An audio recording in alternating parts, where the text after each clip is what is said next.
I know I'm going to get in trouble for saying this. Good. People are going to be upset. Okay. I'm going to offend at least half of our listeners. Including me? Maybe. Okay. I don't know. Let's see. Okay, good. Here's my contention. The most successful consultants are not the smartest consultants. They're not the most intelligent. They're not the most experienced necessarily. They don't have the deepest track record, the most advanced degrees. Not that any of that stuff will hurt you, but it's not, in my experience, the common trait that binds together the most successful consultants. In my experience, the most successful consultants are the best entrepreneurs. And a defining trait of the most successful entrepreneurs, my observation, is a very strong bias towards action. And I found this across consulting businesses. Obviously, in our work, I found this across many other entrepreneurial categories. Is sometimes you meet people and they do really, really well, and you're like, how? Like, you? Really? And there's something there about entrepreneurs that have a really consistent bias towards action. They're always doing something. They're always executing on something. They're not waiting for circumstances to be perfect. They're not waiting for the stars to align. They're not waiting for this to connect to that. And it's like, I think the challenge of a lot of consultants is because they're typically intelligent. They like to map things out. This is going to be A and then B and then C and then D and then E and then F in that order. And if C hasn't happened, we can't go to E. That can't be possible. We can't do that. And we slow ourselves down and we don't act. Who have I offended? They all left. No one's listening now. So problem solved. Now we can be frank, right? Exactly. Yeah, not me. I agree with you 100%, as you probably know. And what's interesting is, they're often good planners, and also they really often want to be able to rely on that intelligence, on that skill set, on that background, on that experience. And there's a feeling, for a whole bunch of reasons that we can get into or not today, that as long as I'm good enough, people will come, right? If I'm really good, people will find me, I guess, right? Track me down, want to work with me. And what we learn often from people who come to us after being consultants for many months or years is that, relying on that, or not, to your point, having a bias to action and not building that tenacity and that habit, is problematic because it doesn't work. Yeah. And let me give you, I think, the classic example of where I see this. And there's probably a few of these, but I'll give you one really common one. Well, I tried X and X didn't work. And now I don't know if I should try anything ever again. I have some experience on whatever, LinkedIn, or that's, for us, it's a pretty common one because we, obviously play on LinkedIn, and it didn't work for me. So now I'm going to seize up and not do anything to remedy the situation, get more prospects, do some marketing, because, oh my goodness, I made this mistake earlier. I tried this thing and it didn't work, and I felt bad and I was disappointed, and I want to protect myself from the uncomfortable feelings that I had to experience, which I think is ultimately what we're talking about here. Why don't people start doing things before they're ready? Why do we wait for perfect circumstances? It's a coping mechanism. Mm-hmm. It's a protection mechanism. You don't want to be disappointed. It's the same reason why people set goals that are beneath them, because setting a higher goal and then not achieving it means you'll be disappointed. You don't have to be, but often that's how we feel. That's what we think will happen. So to protect myself from the disappointment, I'm going to set a goal that's really not worthy of my pursuit. and then I'll achieve it and not celebrate because it's not a big deal anyways. But at least I'm not disappointed. I think in the same way, folks like to delay execution or delay action on a particular goal or outcome, even though that they know that the exercise is necessary in order to save themselves from the potential disappointment or heartache of failing at the exercise. Yeah. Yeah, I agree. I mean, you sort of dip your toe in the water, right? You don't jump in entirely because it might be cold. But the reality is if you can get all the way in, then that's where the fun is, right? That's where you're going to really be able to do something, right? To do something of note. The other reality I think that's important to note here is that a lot of this action that you have to take isn't sexy, right? It is day after day. It is just doing the thing. It is recognizing that it's going to take some time. And to your earlier point about trying something and then deciding it didn't work and giving up, often we give up too soon as well, right? Because the uncomfortable feeling of the fact that it didn't work in the first week is enough to make us stop. And so I think it's also important to note that, you need to find a way to act, and you need to find a way to act even though it's a bit boring, or, it's not maybe your favorite thing, or, to my earlier point, it's not the sexy thing. It's not the exciting thing. It's not the thing that is going to feel good in the moment. It's the thing that's going to, in fact, get you the results that you want. It's coming to the point for me. I'm going to complain a lot this episode, if that's okay, right?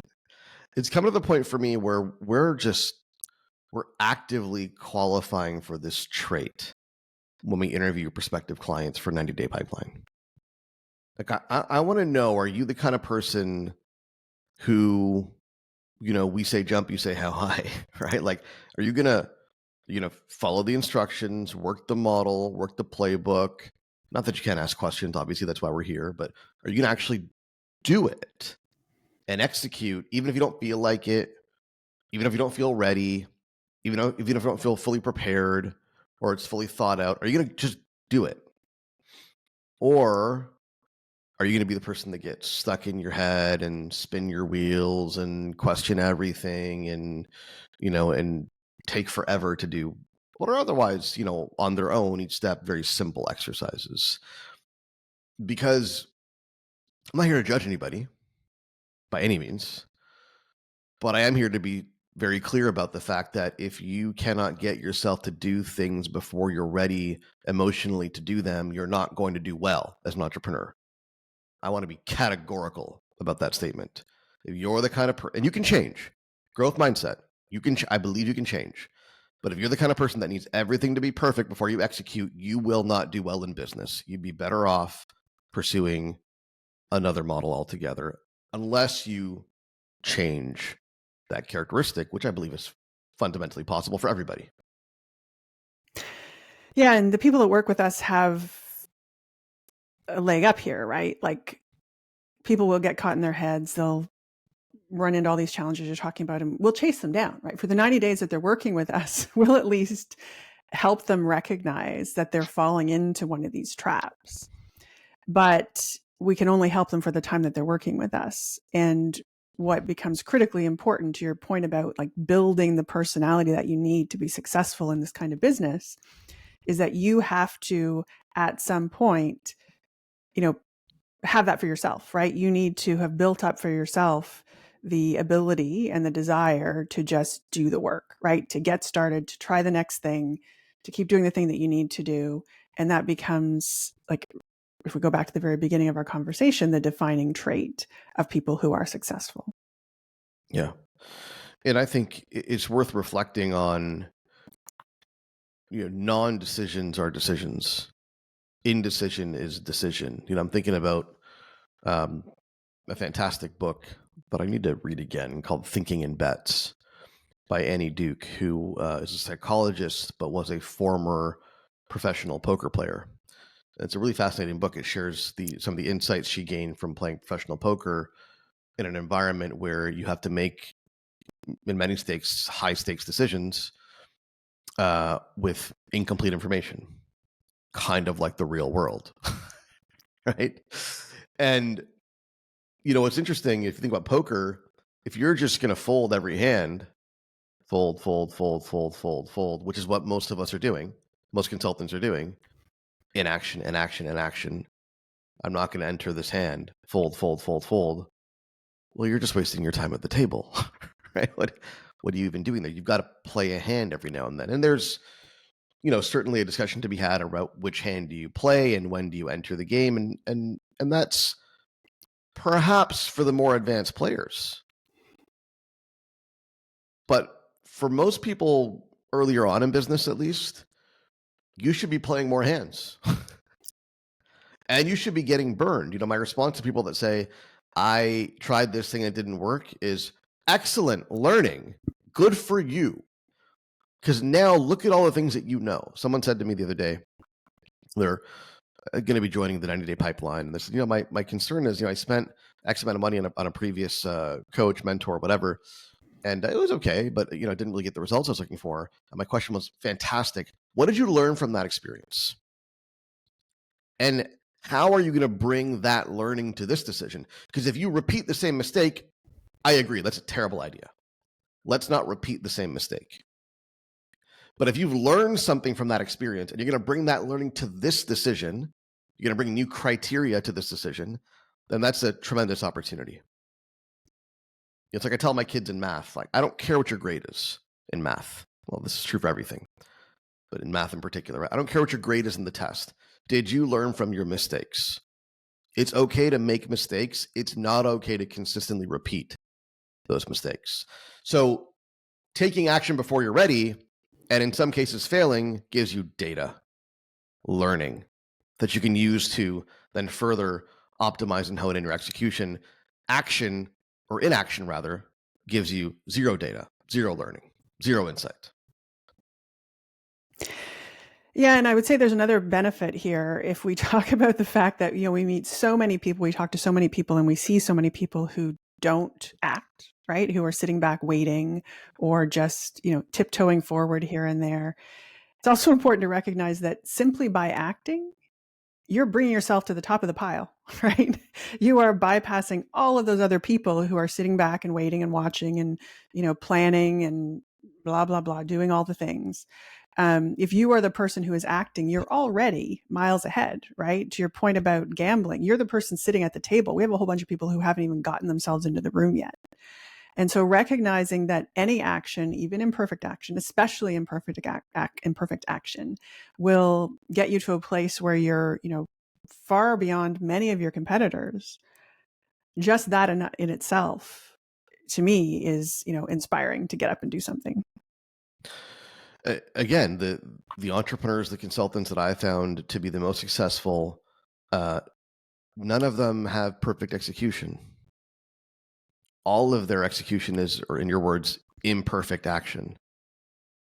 And that's largely unavoidable, right? You can get better and better and better at things, but it's largely imperfect, certainly in the earlier stages. You can make up for those imperfections by more action, make more decisions, be more decisive. Think about how culturally, how much we value the decision maker, right? Who's the decision maker? Are you the decision maker? What we're saying is people are more valuable when they make critical decisions. That's kind of the social expectation that we have, right? You're more valuable if you make important critical decisions. I think the question folks ought to reflect on is, am I making decisions? Am I making important critical decisions? Or am I deferring? Am I kicking the can forward? Am I delegating the decision to a future time or circumstance that may never come? And what's it costing me to defer these decisions? It might be interesting to talk for a couple minutes about how to make that leap, right? So I'm sitting back, I'm listening to you talk on it. I'm like, yeah, I totally get it. That makes perfect sense. And also, I'm stuck, right? What do I do? How do I become that person who takes action? So, I think if we before action is a decision, right? And I think the first thing is learn how to become more decisive, and that's going to be harder for some people more than others, right? This is a personality trait. And my challenge to you would be, wherever you are on the spectrum, what are some decisions that you've been delaying, avoiding, that you know you need to make? Make them, right? And get in that habit of every single day, make a decision, make a decision. Just get in the habit of make a decision. Like just neurologically, just starting to grease that groove of that neural pathway of decision making is really important, because the indecisive typically don't have a very strong neural pathway. Like they have a lot of, like, it's a zigzag, right? It's like, well, what about this and what about that? And like their brain goes in all these different directions. So start by making simple decisions, right? Don't think for, and I'm guilty of this, don't think for 10 minutes about what I'm having for lunch. Make the decision. It's pasta. It's not going to be pasta, right? But just as an example, I'm already indecisive about lunch. It's this. I'm having this. Just decide. Don't think about, well, what if this is better? What if just make the decision. Simple decisions every single day compound and start to give you the confidence to make bigger decisions. And then think about, what action am I not taking that's relatively simple, relatively safe? It's not gonna kill me. We know from experience with our clients that publishing on LinkedIn is a pretty safe, harmless thing to do that people are very, very scared of doing. Just publish something. It doesn't have to be good. It can be perfectly safe, sterile. We're not going to judge you for your work. Publish something, anything on LinkedIn. As an example, if that's something that you've been procrastinating on, sending an email to a prospective client that you want to meet, or asking for a referral introduction, just do it. And then I think over time, as your decisiveness and your propensity to act grows, frankly, I think you'll see your business grow with it. Yeah, and I'll add another sort of practical tip here, which is give yourself the time, right? Create the time in your calendar. We tell the folks that we work with to dedicate the equivalent of a day a week, right? 20% of your time to business development activities, marketing and sales. And what's really interesting is if they can start to do that right away and they see that empty space in their calendar, now they start to do things, right? Whereas what happens otherwise is, of course, you can make yourself busy doing all the things you enjoy doing and all the things that you're confident doing, and you never actually get to do the things that are going to make a difference. And so I would suggest that everybody right now, block those times in your calendar. Don't let yourself do anything but the thing that you need to take action on. And creating that vacuum also makes a significant difference. And I think it's worth acknowledging that, in the context of growing your consulting business, it's going to be messy. If you want to grow, you are signing up for some messiness. Okay. There's no two ways about it. We kind of see two types of consultants. One is they go all in before they think they're ready, don't have their scaling plan mapped out, don't know who to hire, don't know how they'll grow capacity, but they go out and they do the marketing, they do the business development, bring in the business. And then what happens is they have more opportunity, more demand than they know what to do with. And now they have a problem. How do I fulfill on this demand? That is a problem, yes. It's also a very good problem to have. And the other scenario is consultants who spend a lot of time and energy building out their delivery mechanism and their capabilities, and start talking to people they're going to hire, bring on as contractors, and get all their ducks in a row before they're ready to go out and do some business and get some clients.